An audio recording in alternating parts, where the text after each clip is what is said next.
Ben şey yapayım. Evet, dediğimi anlıyorsanız başlıyorum arkadaşlar. Çokgenlerin ilk sayfasını geçtim, ikinci sayfaya geldim. İkinci sayfadaki sorular biraz daha karmaşık görünüyor. Bunlardan açacağım. Mesela hangisini açayım? Siz söyleyin isterseniz sayfa 187'den. Hiç yoksa bir şey söylemiyor. 5 kişiyiz zaten. Yoksa ben kafama göre açacağım. Yani bakalım. Evet arkadaşlar. Tamam. Sadece fan sesi var hocam, güzel. Evet tamam. Fan sesi bilgisayardan kaynaklı mecburen olacak arkadaşlar. Yani onu şey yapamıyorum. Normal laptoptan çözmeye çalıştığım için o ses gelecek mecburen. 10 ve 13 dedi. Evet 13. Kim dedi? Ayşegül. Sen 8. konuş. Okey. Şimdi diğer hattan düşenler inşallah gelmişlerdir artık. Evet. 11 kişilik azaldık. Canınız sıkılıyor hemen maşallah. Şurası kaç arkadaşlar? 120 ise 60 mı? Mesela ben bunu bulmak geldi aklıma. Daha sonra düzgün beşgen olduğundan bahsediyor. Düzgün beşgen ne demek? Beş kenarı birbirine eşit demek değil mi? Burası ve burası. Beşgenin bir iç açısının ölçüsü kaç derecedir? Yazın bakalım.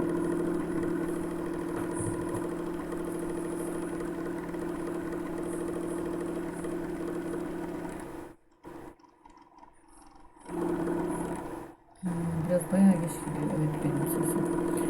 Evet. Beşgenin bir iç açısının ölçüsünü bulacağız arkadaşlar.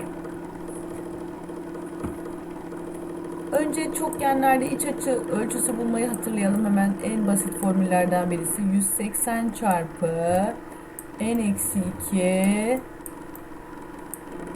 bölü n, değil mi? Nedir beşgen için bu formül? 180 çarpı 108. evet aferin 3 bölü 5 yani 108. Evet demek ki 108. Aferin size. Herkes hemen 108 olduğunu buldu. 108. Evet geç gitmesine rağmen. Her biri 108. Şuranın tamamı da 108. Öyle değil mi arkadaşlar? Şurası da 108. Şimdi bakın burada bir düzgün beşgen var. Burası kaç? 108 mi? Siz söylediniz 108. Burada bu beşgenin şu ABC şeklinde olan kısmı bir ikizkenar üçgendir. Öyle değil mi? 180'den 108 çıkınca kaç kaldı? 72. Buralar 36. Okey. 36. O zaman 108'den 36 çıktı. Şuraya kaç kaldı? Mouse'la yazdığım için biraz kötü yazıyorum. 108'den 36 çıktı. Kaç kaldı? 8. Evet. Onu da bekliyorum söylemenizi. Like atın. Evet. 72 mi? Bir like almış. 108'den 36 çıkınca. 72 artı 60 artı alfa nedir? 180. 72 artı alfa. Evet. Buradan alfayı ne biliyoruz arkadaşlar? 48. Anladınız mı seçin? Evet. Aferin Sema. Bu arada formülü de yazıyor. Çok iyi. Süper. Şimdi yeni soru numarasını ne demiştiniz? 10 ve 12 demiştiniz değil mi? Öyle hatırlıyorum. 10 ile 13. 13. Okey. 13 açtım. Şimdi yine burada bir tane düzgün altıgen var. Şurada da bir düzgün beşgen var içinde. Altıgenin bir iç açısı nedir düzgün altıgenin? Formülü kullanarak nasıl bulursunuz? Bana söyleyin. Beşgeni bulmuştuk. Kaçtı? 108'de. Altıgeni duymak istiyorum.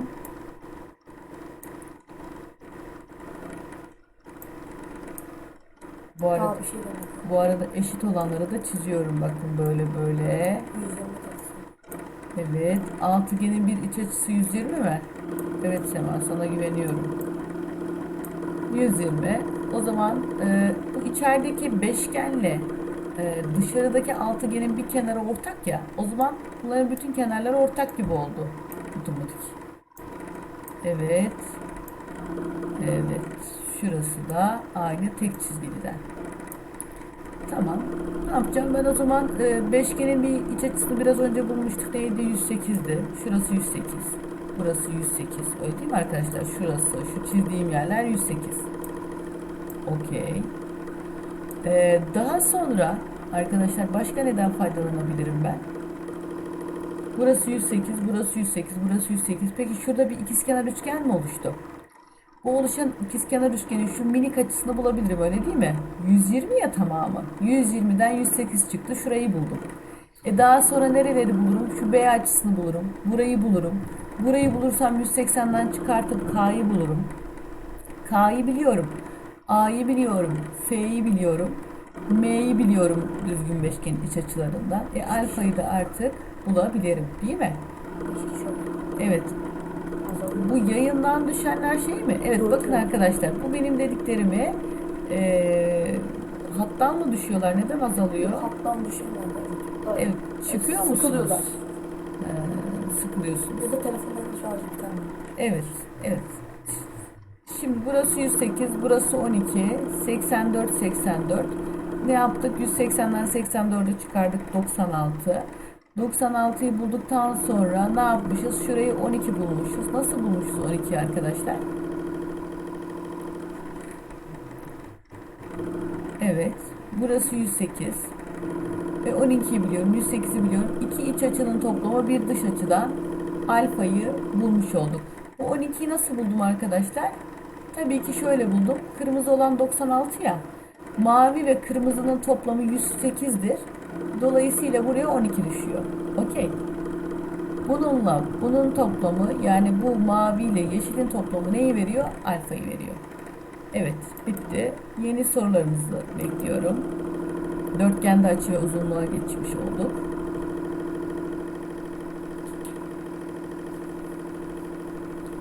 Ben bir bakayım. Ben bakıyorum. Hocam ben anlamadım demiş. Kim anlamadım dedi? Hatice Dağ. Merve. Merveciğim 13 mü anlamadın?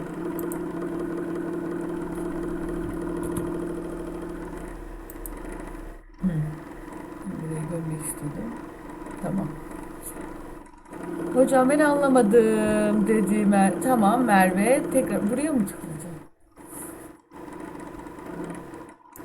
Merve için bir daha anlatıyorum. Bak Merveciğim. Soruyu açtım. Kaçıncı soruydu? 13. soru açtım. Ha 9 kişi yok. Evet. Ben bir daha attım. Evet. Şimdi arkadaşlar, bu 13. soruda anlaşılmayan kısım var dediniz. Bakın sildim şuraları. Sildim. Hemen hızlıca geçiyorum. Düzgün altıgelse bir iç açısı 120 derece, bunu siz söylediniz. Düzgün beşgense bir iç açısı 108 derece, bunu da söylediniz. Daha sonra arkadaşlar bakın, altıgenle beşgenin birer tane ayrıtı ya da kenar ortak ya. Bu. Burada ne oldu? Bakın bir ikizkenarlık oluştu. Burası 108'miş. Şurası 120'ymiş, tamam. Buraya kaç kaldı? 12 kaldı. Burası 12 ise şurayı ikizkenarlıktan 84 buluyoruz. Buralar 84 ise şu K'nın bu kısmına ne kalıyor 180'den çıkarınca? 96 kalıyor. Daha sonra şu açının tamamını da şöyle düşünüyorsunuz. Bu K'nın yazdığı yer 96 bulundu ya. Tamamı 108 ya. Bu bir beşgen olduğu için. Buraya 12 kalıyor. Burası 12. Şu küçük bakın okla gösterdiğim yer 12. L'nin olduğu yerde 108. Zaten beşgenin bir iç açısı. Bununla bunun toplamı, yani iki iç açının toplamı kendilerine komşu olmayan bir dış açıya eşittirden alfayı buluyoruz. Açıyorum bakın. Tamam. Bence artık anladınız. Gerekirse ekranın fotoğrafını da çekebilirsiniz. Yanınızda yedek telefon varsa. Evet. Evet, bir soru numarası daha gelmişti. 188'de 3. soru. Evet, 188'de 3. soru. ABCD dörtgeni biçimindeki kağıt AE boyunca katlandığında AB ve AD kenarları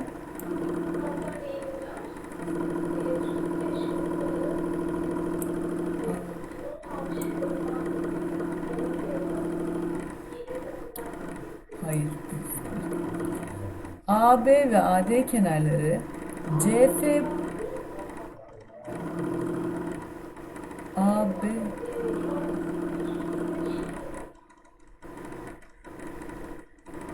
AB ve AD kenarları CF boyunca katlandığında BC ve CD kenarları aynı doğru üzerine gelmektedir. Şimdi arkadaşlar bu katlama şeklini buradan çizmem zor benim.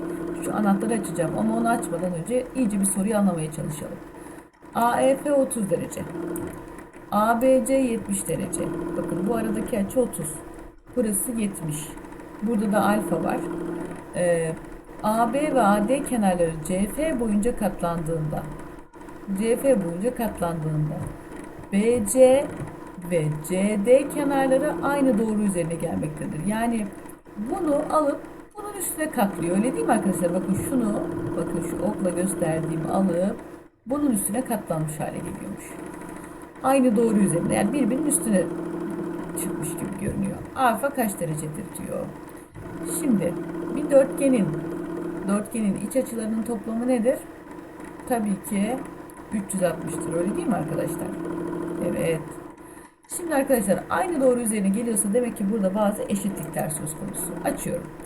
Evet, aynı doğru üzerine gelmesi demek açıortaylık demektir. Aynı doğru üzerine gelmesi demek açıortaylık demektir. Dolayısıyla burada da açıortay var, burada da açıortay var. Şimdi bu şekli şöyle döndürdüğümü düşünün yukarı doğru. Neydi? Alfa eksi 70 bölü 2 30. Yani açıortayların arasında kalan açı şu tepe açıların farkının yarısı kadardır. Bu aslında bir yeni nesil soru tipinde bir soru arkadaşlar. Bakın size söylemiyor da özelliği, şunları vermiyor da size diyor ki katlanıyor diyor. Katlandığında diyor üst üste geliyor diyor. Doğru üzerinde diyor kalıyor diyor. O yüzden bizim onu bilmemiz gerekiyor. Yani bunun simetrik olduğunu, buradakinin bir açıortay olduğunu kendimizin anlaması gerekiyor. Okey. Tamam. 188'de 5. soru. Kim sordu? Hatice Bağlı'da. Evet. Şimdi 11, 14, 5 bu yayından düşenler niye düşüyor onu anlamıyorum. Yani kalanlar niye kalıyorsa onların da kalması gerekiyor diye Benim zaten düşünüyorum. 1 saat olacak. Evet. Arkadaşlar takip etmeniz gerekiyor dikkatli bir şekilde. Şimdi 90 derece. Burada hem bir üçgenden bahsediyor hem de bir dörtgenden bahsediyor. Kim bir dörtgenmiş? ABCD bir dörtgen. ABCD'yi bir dörtgen gibi görüyor. Buraya 5 diyor, buraya 14 diyor, buraya 11 diyor, buraya 90 diyor. Neyi soruyor bize? CD'yi soruyor. Yani burayı X diye gösterirsem bana bunu soruyor. Başka bir şey verilmiş mi soruda? Verilmemiş. Şimdi dörtgenlerin bazı özellikleri vardır gördüğümüz arkadaşlar. Neydi bu özelliklerden bir tanesi? Karşılıklı kenarların kareleri toplamı birbirlerine eşittir kuralı. Yani 11'in karesi artı x'in karesi eşittir 5'in karesi artı 14'ün karesi. Peki bu formül nereden geldi? Bu formül aslında arkadaşlar bu Pisagor'dan geliyor. Yani şu ikisinin de ortak şu AC'si var ya. Şuradaki üçgene Pisagor uyguladığımda ve buradaki üçgene Pisagor uyguladığımda AC ortaktır ikisi için. Buradan geliyor bu formül. Yani bu soru tamamen formülle alakalı ya da diğer türlü çözmek isterseniz buralara da bilinmeyenleri tek tek Pisagor uygulamamız gerekiyor. Ama en kolay yöntemi bu. Evet, başka bekliyorum soru. Bir de niye saat altında kalmış yarım saat? Niye çıkıyor? Aynen öyle yani valla yani insan sıkıntıdan dinler ya. Ben olsam sıkıntıdan dinlerim yani. Acaba ne diyorlar, ne yapıyorlar, nasıl arkadaşlarım? Yani maalesef katılımların az olması işte olumsuz bir şey. Yani tamam not almıyor olabilirsiniz, not vermiyor olabiliriz. Ama bu konular devamında gelecek. Yani bu konular gelecek senenin temeli. Soru geldi. Evet. Dördüncü soru. İstersen. Aynı sayfada 4. Evet, açıyorum. Bu da arkadaşlar yine artık bunu da yaparsınız. Kim sordu bunu? Merve'den. Merveciğim, aynı sorunun benzeri bu da. 4'ün karesi x'in karesinin toplamı 2'nin karesi 4 kök 2'nin karesi toplamına eşit. Evet. X'in karesiyle 4'ün karesinin toplamı 2'nin karesiyle 4 kök 2'nin karesinin toplamına eşit. Yani diklik olduğu zaman ya da olmasa da herhangi bir dörtgende arkadaşlar çapraz kareleri toplamı birbirine eşittir. Bu diklik Pisagor bağıntısından bu form, yani bunun çıktığını bize gösteriyor. Uzun Pisagor bağıntılarında gerekli elemeleri yaptığımız zaman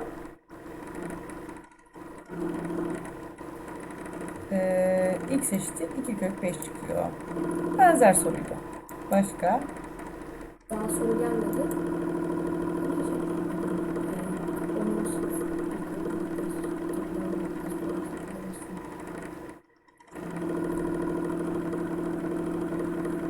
Evet. Zoom'dan da yapabiliriz. Yani mesela bundan sonra bir günde Zoom'dan yapalım, açalım.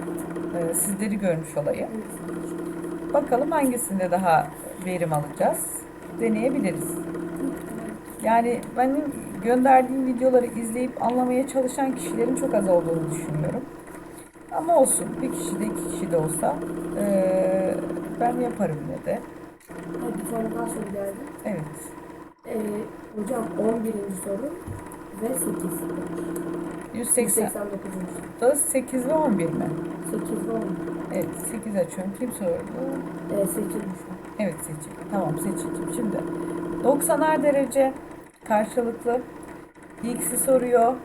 BD 26. BD nedir bu arada? Köşegen, değil mi? AC nedir? O da köşegendir. AF FC'ye eşitmiş. BE de ED'ye eşitmiş. Yani AF FC'ye eşit. Ya şurası bir orta nokta gibi bir şey. Öyle değil mi? BE de ED'ye eşit. Burası da bunun orta noktası. Yani bu iki orta noktanın arasında kalmış x. BED eşit 26 ya arkadaşlar. Buraya kaç kaldı o zaman? 13 mü kaldı? Şu kadarlık kısım da 13'tür. AF FC'ye eşitse arkadaşlar tamamı da 24 ise buraya kaç kalır? 12 kalır, öyle değil mi? Evet. Bu 90'lardan nasıl faydalanacağımı düşüneceğim. Ve x'i bulmaya çalışacağım. Şimdi arkadaşlar bu soruda benzerlik uygulanabilir. Onun haricinde kuraldan da yapabiliriz. Şimdi şundan daha fazla yazıp karalamak istemiyorum. Evet, 12 12 13 13 bölmüş. Burada arkadaşlar şu işlemle ne yapmak istemiş? Bunu anlamadınız değil mi? Bayağı karmakarışık bir şey olmuş.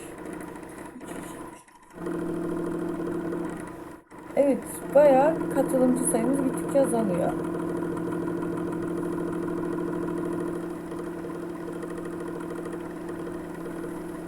Arkadaşlar şunu oluşturuyoruz bakın burada. Şuradaki oluşturduğumuz üçgenle burada amacımız bir 90 derece elde etmek. Bakın kapatayım. Onu kendim çizeyim size tekrar. Şimdi bakın. Şurası 13 orta nokta ya. O orta noktanın olduğu yeri tekrar çiziyorum. Orta noktadan geçen hani dörtgende var ya uzunluk. Onu oluşturmaya çalışıyorum. Burada da aynısını yapmaya çalışıyorum. Orta noktayı devam ettiriyorum. Bu arada şu 12'yi de daha düzgün yapalım. Bir dakika. Evet.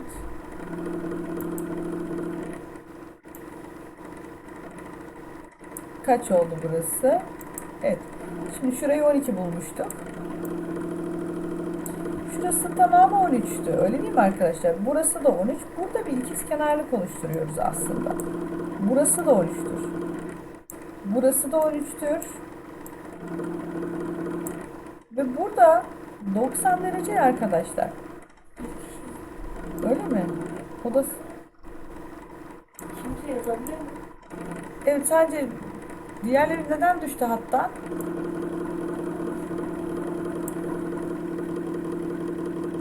Ver bakayım bir yan tarafa. 2 kişi oldu. Güzel. Kendi kendime anlattığımı düşünüyorum bazen, biliyor musunuz?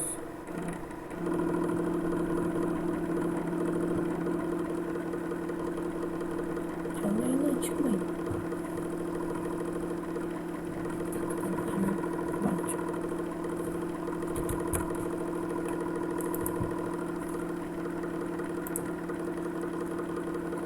Ayşegül Ben buradayım. Nisa ben buradayım bir tek demiş. Evet. Neden düştü herkes? Bizim internetten dolayı olabilir. Ha. Bir dakika, hem aynı anda 3 izleyicim var. Ben Seçil var. Ayşegül var. Nisa Murat var. Evet, neden diğerleri düştü? Dedik adı. Ayşegül. Artıyoruz. 5 izleyici oldu. Allah Allah. Neden gidip geliyorsunuz ki?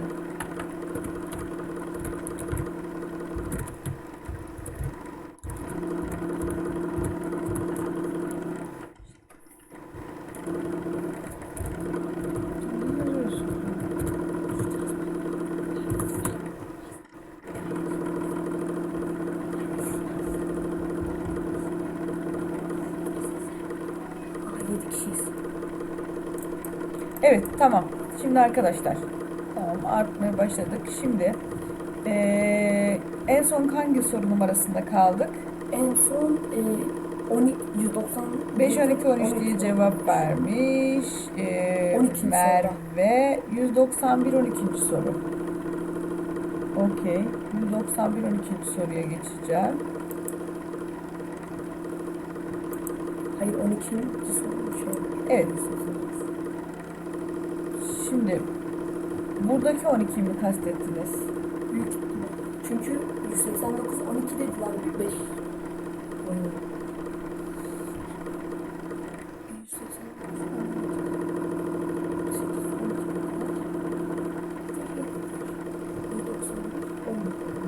Evet. Şimdi 189'da 11'de, 191'de 12. Tamam. 189'da 11. soru. Şimdi şunlar birbirine eşit. E ve F orta noktalar. 3KC KD'ye eşit. LC. Evet. Şimdi ben onun bilinmeyenleriyle aynı bilinmeyenleri vereyim. K arka demiş. Onu kullanalım biz de. KC. Y ben K dersem burası 3K oluyormuş. Evet, buraya biz alfa ya da A dersek burası 3 alfa oluyormuş. Kitapta aynı terimleri verelim ki karışmasın. X'i soruyor bize. Şimdi bakın, şurada bir orta tabanlık var. Burada da bir orta tabanlık var. Burada X var, 4 var. E ve F orta taban, yani 2'ye böldüğünü söylüyor. E, F'nin 4 olduğunu söylüyor. X kaçtır diyor.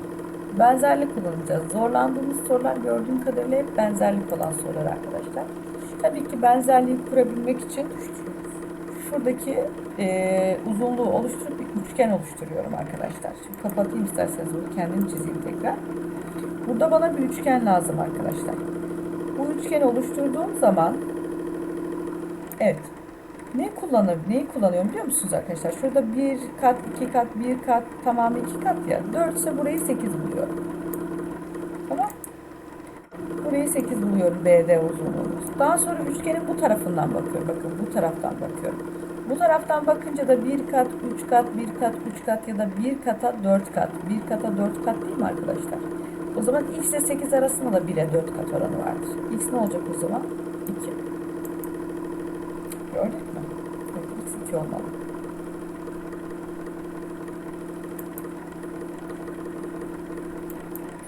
%91'de 12 demiştiniz. Onu açıyorum hemen. Burada da yamuktan bahsediyor arkadaşlar. Bir yamuk var. 2, 6, x ve 45. AB DC'ye eşit. AB DC'ye eşit. O zaman burası da x. Ve bize neyi soruyor? X'i soruyor.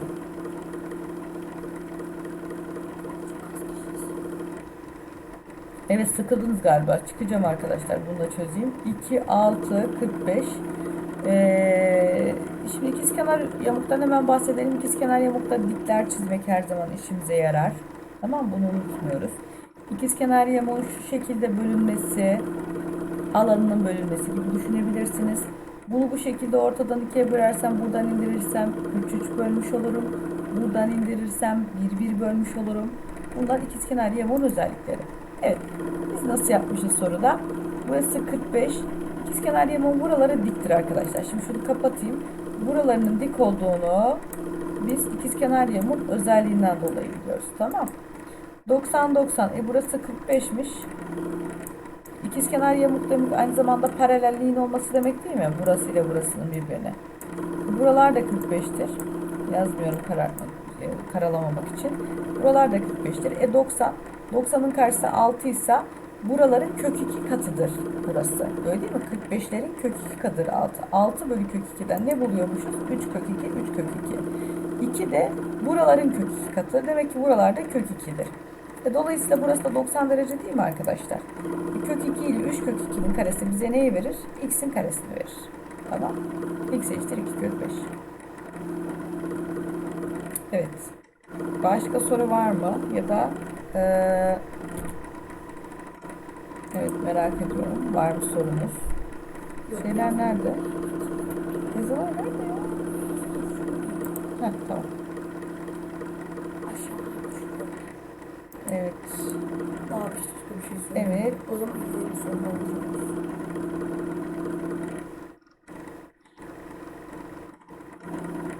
Evet. Kaç dakika oldu? 40 dakika oldu. Normal bir ders saati bitmiş oldu. Bir 10 dakikamız ama arkadaşlar ayarlamayla geçti. Kalmak isteyen varsa devam edelim. Eğer isterseniz de bitirelim. Ya da hemen soru geldi. Tamam, iyi, bitirmiyorum. 190'da 5. soru.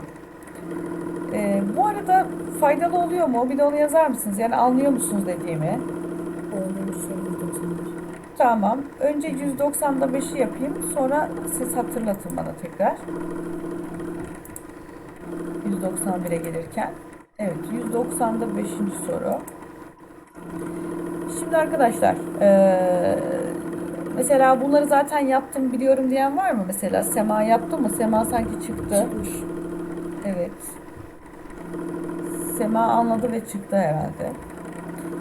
Ama sorularını sorabilirsiniz arkadaşlar. Neden çıktınız ki? Mesela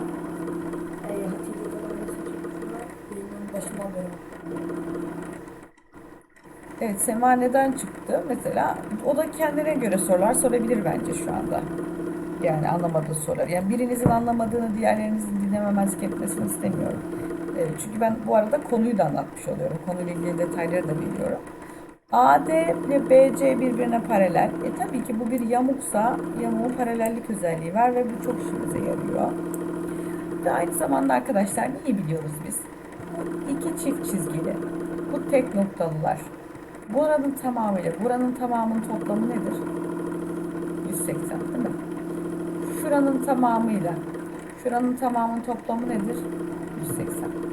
Peki o zaman bunların birer tanesini düşünelim şimdi. Bir tane bundan, bir tane bundan, iki tane olunca 180 ise bir tane olunca nedir? 90. O zaman buraya kaç kaldı? 90. O zaman buraya kaç kaldı? 90. Evet, bakın bu 90'ları bulmuş olduk bu şekilde. Daha sonra bu arada bunun kuralı kitapta var, yani bu şekilde bir soru olursa nasıl yapılması gerektiğini kuralı var ama biz kuralları unutup yeniden yapıyoruz. Şimdi arkadaşlar açıyorum şurayı. 90'ları bulduk mu? Bulduktan sonra arkadaşlar yine benzerlikten yapıyoruz. Şimdi bakın, bunu ben kendim çekeyim. Bu çektiğim çizgiler ne? Bunlar bu EF'nin orta taban olduğunu anladınız değil mi? Anladınız neden? Çünkü açıortayların kesişiminde. Bunun da anladık mı orta taban olduğunu? Okey. Şimdi buralar orta tabansa bunlar kaç bölünüyor? 3 3. Tamam. Burası kaç bölüyor? 5'e 5. Evet, çok karalamadan açmak istiyorum arkadaşlar. 5 5. Burası bir 90 derece miydi? 90'dı. Nedir dik üçgende? Kenar ortay ayırdığı parçalara eşittir. Buralar 3 3 ise buraya da 3 olacak mecburen. Buralar 5 5 ise buraya da 5 olacak mecburen. Normalde bu orta tabanın hepsi nedir? 5 ile 15'in toplamının yarısı kadar 20 değil midir arkadaşlar? 5 ile 15'in toplamı 20. 20'nin yarısı 10'dur. Buranın tamamı. Tamamı 10'sa bu taraf 5, bu taraf 3. EF'ye kaç kaldı? 2 kaldı. Tamam. Evet. Şimdi 191'de 10. soruya geliyorum. Evet hocam, anlıyorsunuz. Okey. Yani ben anlamanızı istiyorum arkadaşlar ve burada birebir hani bir konu tekrarı yapmış oluyoruz. dün söyledim mesela, bazılarınız yoktu yayında. Bu uzaktan eğitim sürecinde anlattıklarımızın, sizinle paylaştıklarımızın %50'sini halletmeniz yeterli. Yani benim hedefim sizde %50'ye ulaşmak. Daha sonra yüz yüze eğitimde bunun üzerine çıkarız. Yani siz şöyle düşüneceksiniz. Limit, taban %50 konuyu öğrenmem. %50'nin üzerine ne kadar öğrenirseniz kendi kendinize o kadar kar. Tamam. O kadar yol kat etmiş olursunuz. Yani bu işin %50'sini uzaktan eğitimle halletmiş olmamız gerekiyor. İşte ben görmedim, anlamadım, dinlemedim, canım sıkıldı falan yok. Yani bu konu bir yamuksa, şu anda bir yamuk sorusu açtım. Bu sorunun %50'sini sizin, benim size gönderdiğim videolarla, kendi çabalarınızla, işte karşılıklı soru paylaşımlarımızla halletmemiz gerekiyor. %50'nin üstü başarıdır artık. Benim için başarı da size %50'sini anlatmam. Evet, bu bir ikizkenar yamuk. AD6, çevre ABCD'yi soruyor. İkizkenar yamukta diklik her zaman işime yarar arkadaşlar. Burada bir 90 derece var. Buradaki açıyı, yani buraları ne yapmış arkadaşlar? Harflendirmiş. Tamam mı? Yani nasıl harflendirmiş? Bunu biz kendimiz buluyoruz. Burada soruda 30, 60, 90'ları şimdi ben açtım gördünüz ama nasıl buluyoruz biliyor musunuz? Şimdi burası tek çizgili, pardon tek nokta ya. Ben bunlara ne diyeyim? X diyeyim hadi. Şimdi burası X ise, tek noktaysa, bu da bir yamuksa, yamukta paralellik söz konusu. Burası X ise şurası da X değil midir arkadaşlar? Neden? Ters açılardan. Tamam. X. O dolayısıyla burada ne gördük arkadaşlar? Bakın X. Bir ikizkenarlık söz konusu. 6 ise burası da 6.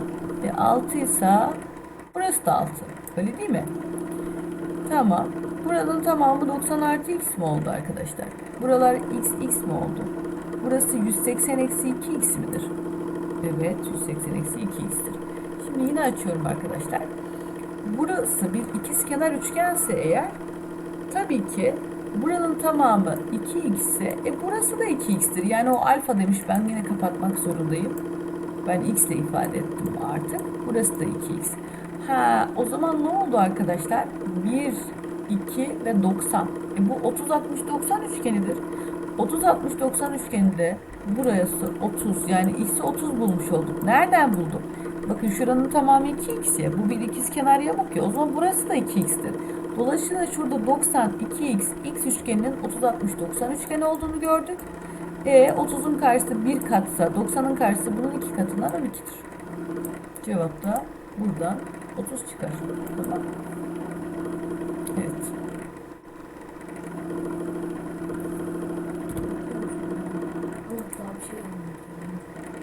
Evet. Yani anlamanızı sevindim arkadaşlar. Bu arada burada yazdığınız soruların hepsini çözdüm. Eğer hani bir sıkıldık diyorsanız bitireyim. Gücenmek, darılmak yok. Ama hani devam etmek istiyorsanız edelim. Ya da bu şekilde faydalı olursa eğer her gün en azından bir yarım saat bile yapsak güzel olur diye düşünüyorum. Yani Ramazan da bitiyor. Okulların açılma kısmı biraz şüpheli. Ama en azından şu son ünitenin üzerinden geçmiş, tekrar etmiş oluruz. Şimdi ben videoların hepsi var zaten. Burada yüklüyor. Videoları izleyebilirsiniz. Bu anlamda bu hafta da, yani bu hafta boyunca siz tekrar yapın, soru çözün. Bana soru biriktirin. Yani ben şu soruyu anlamadım, şunu yapmanızı istiyorum şeklinde sizden soru sormanızı istiyorum. Bak mesela bugün kim sordu bana? Hatice sordu, Seçil sordu, Ayşegül sordu. Ama mesela Nisa sormadı. Bakın. Sema, evet Sema ilk başta vardı ama neden yok? Neden gitti, sıkıldı anlamadım. Çıkmayın arkadaşlar. Yani mümkün olduğunca takip edelim. Ayşegül, hocam bence her gün 15 ile 16 arası bir saat boyunca yapar. Evet. Yarın hocam soru hazır gibi. Tamam, okey. Olur benim için. Uyar bana arkadaşlar. 15-16 arası, yani 40 dakika bile sizinle karşılıklı iletişim kurabilsek, karşılıklı soru paylaşabilsek. Yani her soruda mesela bir püf nokta ya da işte dikkat etmeniz gereken bir şeyden bahsedeyim ben size. Hocam soru. Evet. Hazırlayıp gelirsiniz. Aynen, çok da daha iyi olur. Her gün bir saat çok mu olur Seçil? Neden? Ay Hatice diyorum. Ama Merveciğim orada Hatice yazınca ben de sana Hatice diyorum işte. Ha, Seçil neyden var mesela? Hangi derslerden var mesela dersin? Yani bir günün, bak ben dün mesela bundan bahsettim. Bir gün 24 saat. Size yani hiçbir şey yapmadığınız, o boş geçirdiğiniz zamanları da atarak 2,5-3 saatlik zaman ayırdım. Ee, Ya bana diyelim canıma minnet tabii ki. Yani ne kadar az isterseniz ama fizik, edebiyat. Tam fizikle edebiyat her gün mü peki seçin? Merak ediyorum. Evet. Aynen Ayşegül'ün dediği gibi yani 40-45 dakikalık bir ders dilimi. Evet. Bu kadar. Zaten bu kadar da yeter. Yani sıkılmanızı anlıyorum. Sıkılabilirsiniz. 40-45 dakika ideal yani. Bir saat burada ekran karşısında kalmak sıkabilir sizi. Fizik, edebiyatı evet merak ediyorum Seçil. Hangi? Zaten 10 dakika geçiyor, 40 dakika oluyor. Aynen Merveciğim. Aynen öyle. Çıktı Evet. yayından. Seçil çıktı mı? Galiba. Ha, hayır hocam her gün değil ama her gün bir saat deyince çok dedim her gün olması yani. Seçil'cim sen demek ki beni istemiyorsun yani. Yok. Aa, Bozuşacağız yani. çok kötü. Evet. Özledim. Ben sizinle her gün bir saat yani her gün bir saat derken yani bu işi ne kadar yapacağız? İşte 15 gün 20 gün hadi. Hadi 15 gün en fazla. Sonrasında zaten tatil moduna girmiş olacağız hepimiz. Yani yapabildiğimiz kadar yapmak güzel bir şey. Mesela İpek niye katılmıyor Seçil? Onu da sana sorayım sizin sınıftakilere. Neredeler? Mesela Tunahan. Erkek hiç bakmıyor. Hepsinin şeyini senden çıkaracağım acısını Seçil. Gürkan mesela nereye gitti? Gürkan da sustu. Gürkan da hiç soru söylemedi. Yetişiyor. Hocam 24 saat. Yani işte Merveciğim neden Merve diyorum. Neden Merve bir tane diyorum. İşte görün. Bu kadar. Hocam asla öyle bir şey. Okuyorum ben. Evet. Asla öyle bir şey de yok değil mi? Seçil. Hava yok. Ondan sonra yani sınıftan evet ödev atmak da yok. Evet aynen sana ödev falan da atmıyorlar. Yani ne olacak bunların hedefi bilmiyorum. Seneye bunların hepsi birdenbire beyninize elektrikle gelmeyecek bu kadar konu. Zaten 11. sınıfın müfredatı çok ağır. Onun üzerine bir de bunu ekleyeceğiz. Ki bakan ne diyecek Milli Eğitim Bakanı? Uzaktan eğitimle aldılar diyecek yani. Uzaktan eğitim diye bir şey oldu diyecek. Hepsini de vermeyin diyecek. Çok uzun sürede vermeyeceğim diyecek. Bizim için yani. Bu 2,5 aylık konumuz için bakan ne diyecek? Uzaktan eğitimle çoğunu aldılar. Şöyle bir hızlıca geçin diyecek. Bu yani olacak olan. Seçil valla yani çok seni suçlamıyorum. Zaten seni suçlamıyorum. Sen şey değilsin. Tabii ki ona günah keçisi değilsin. Sen kendi adın, kendinden sorumlusun. Tabii ki. Ama yani 10A sınıfından mesela hani beklediğim kişiler var böyle katılımını, ilgisini, alakasını. Hiçbir şey yok. Dediğim gibi yani mesela İpek falan şey yapabilir, katılabilir. Tunağan, İpek, Alperen yani bunlar derste de katılımları olan kişiler. Ahmet Tunağan yani daha şu anda ismini unuttuklarım var. En az 10 kişi Yazerler yani derse katılabilirler. Buradan sorularını sorabilirler. Yani dediğim gibi yani sıfıra sıfır bitirmeyeceksiniz bu 10. sınıfı. Bu 2,5 aylık hiç konu oh yok bitti bende demeyeceksiniz. Bu 2,5 aylık konuyu eee, en az %50 oranında herkesin halletmiş olması gerekiyor. Neden? Biz gönderdik, yaptık elimizi, ödevlendirdik. EBA'dan da ders anlatıldı. Bitti. %50 diyecekler.